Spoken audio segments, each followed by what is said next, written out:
Hein? C'est un belt, c'est un truc. Même ça, c'est moins exotique, c'est un insulte, on connaît en Belgique. Ah, va falloir qu'on en parle, hein. Ah, ça va pas du tout, je vais vous expliquer, attendez.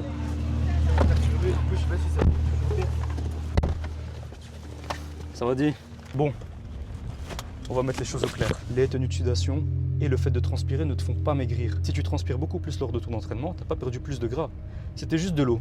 Tu vas juste boire et tu vas regagner le même poids que tu avais perdu. L'or marketing te fait croire que plus tu transpires, plus tu brûles des calories. Mais c'est faux. La transpiration, c'est juste ton corps qui essaye de refroidir.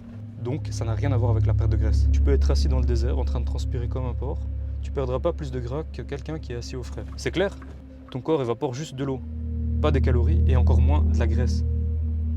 Putain, ça me fait rire ce concept, genre la graisse elle sort de ta peau, gros, genre elle fond. Et le pire c'est que ces tenues de sudation, elles te donnent une impression de résultat rapide. Oui, t'as vu ton poids baisser sur la balance, donc t'as l'impression que ça marche. Mais comme je t'ai dit, tu récupères ce poids dès que tu bois de l'eau. En plus, tu risques la déshydratation, les baisses de performance, les crampes, voire même des malaises s'il fait vraiment chaud. Il existe vraiment une seule situation où transpirer est utile, c'est les water cuts. Ce qu'on appelle les water cuts, c'est pour les compétiteurs, par exemple dans la boxe, dans le powerlifting, où il y a des catégories de poids. Ils se déshydratent temporairement pour perdre juste quelques kilos d'eau, juste pour pouvoir valider leur poids lors de la pesée. Mais c'est absolument pas une perte de gras et c'est surtout pas adapté au grand public. C'est une pratique assez extrême. Donc si tu veux vraiment perdre du gras, on va rester sur les basiques. Essaye pas de trouver des raccourcis.